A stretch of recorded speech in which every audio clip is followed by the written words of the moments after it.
Hello, मैं कुसुम शुक्ला, हिंदी अध्यापिका saint Mary public inter college Ambarganj Lucknow से आपके समक्ष यूपी बोर्ड कक्षा 10 के अंतर्गत हिंदी कोर्स में गद्य अंश की दूसरी जीवनी जयशंकर प्रसाद लेकर उपस्थित हुई हूँ। आशा करती हूँ आप कुशल होंगे और घर बैठे हिंदी क्लास कर रहे होंगे ताकि आने वाले समय में चिंता मुक्त होकर बोर्ड की तैयारी कर सकें। जयशंकर प्रसाद की जीवनी यूपी बोर्ड के कक्षा 9, 10, 11, 12 सभी के लिए इम्पोर्टेंट रहती है। इसलिए केवल 10 कक्षा के बच्चे ही नहीं, अन्य कक्षाओं के विद्यार्थी भी इस जानकारी से लाभान्वित हो सकते हैं और हमें ज्वाइन कर सकते हैं। सभी विद्यार्थियों से अनुरोध है कि इस जानकारी को कई बार सुने, नोट करें और अपने मित्रों के साथ शेयर करते हुए लाइक करें और लाइक में अपना नाम, विद्यालय का नाम आदि अवश्य लिखें, जिससे मुझे पता चलता रहे कि कितने लोग पढ़ाई कर रहे हैं। तो चलिए शुरू करते हैं बोर्ड पेपर के लिए एक अच्छी जीवनी कैसे लिखें। जीवन परिचय। जयशंकर प्रसाद हिंदी के लिए प्रसाद स्वरूप ही हैं। ये एक कुशल कवि, नाटककार, कहानीकार, उपन्यासकार, एक युग प्रवर्तक साहित्यकार माने जाते हैं। जयशंकर प्रसाद जी का जन्म सन 1889 ईस्वी में उत्तर प्रदेश के वाराणसी के सरायवर्धन कस्बे में हुआ। इनके पिता देवी प्रसाद साहू प्रसिद्ध तंबाकू व्यवसायी थे, जिन्हें सुगनी के साहू भी कहते थे। परंतु माता पिता के निधन के बाद इनका पालन पोषण इनके दादा शिवरत्न साहू जी ने किया।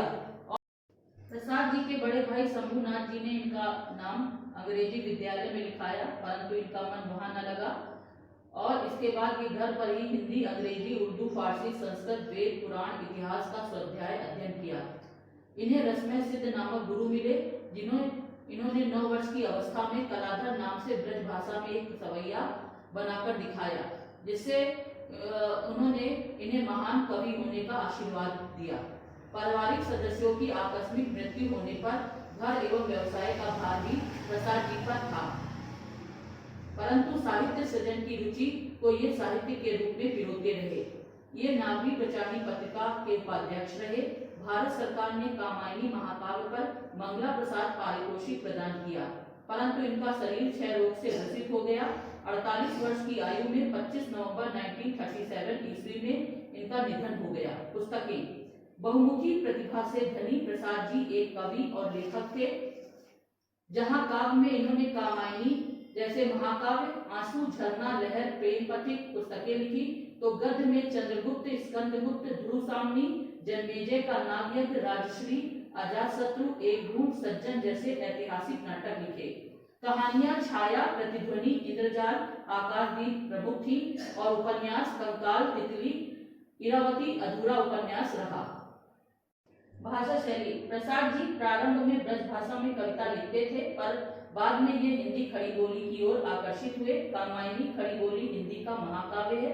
गद्य में लिखने के लिए इन्होंने संस्कृत प्रधान साहित्यिक परमार्जित परिष्कृत हिंदी भाषा का प्रयोग किया, जिसमें प्रतीकात्मक शब्दावली का प्रयोग है।